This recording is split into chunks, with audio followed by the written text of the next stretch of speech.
চলো তোমাদের সাথে আজকে শেয়ার করি আমি 31 আর 1 তারিখে বাড়িতে কী করেছিলাম। যেহেতু 31 তারিখটা আমাদের ওয়ার্ক ফ্রম হোম ছিল, তো সেরকমভাবে হ্যাপেনিং তো আমাদের সাথে কিছু হয়নি।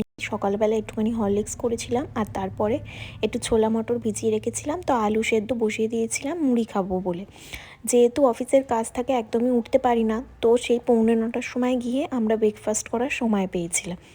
তো আর আমি এখানে হরলিক্স গুলছিলাম, আর তারপরে দেখতে পাচ্ছ একটু শসা, একটু পেঁয়াজ, গাজর, টমেটো, ধনেপাতা সব কুচিয়ে নিয়েছি। এখানে আমার বর কাজ করছিল আর আমার ল্যাপটপ ওই পাশে পড়ে রয়েছে। আমি মাঝে মাঝে কাজ করতে করতে উঠে যাই।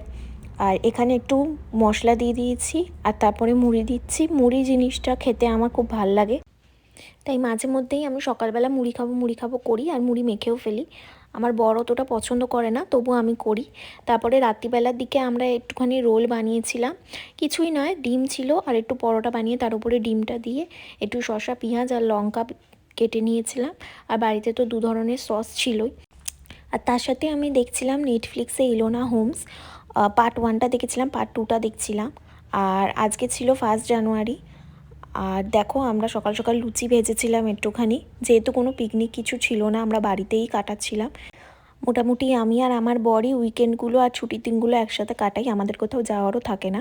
আর সেই দিনেই স্ট্রেঞ্জার থিংস রিলিজ হয়েছিল, তো লাস্ট সিজন ছিল, তো অনেক অপেক্ষার পর যেহেতু এসেছিলো, ভেবেছিলাম সকাল সকাল উঠেই দেখব, কিন্তু ছুটির দিন ছিল বলে উঠতে উঠতে প্রায় 10টা বেজেই গেছিলো। তারপরে একটু রান্নাবান্না করে একেবারে স্ট্রেঞ্জার থিংস আর লুচি নিয়ে বসে পড়লাম দেখতে। আমাদের নিউ ইয়ার এরকমভাবেই কেটে গেল। তোমাদের নিউ ইয়ার কেমনভাবে কাটিয়েছিল অবশ্যই জানাবে, জানি সবারই খুব আনন্দ।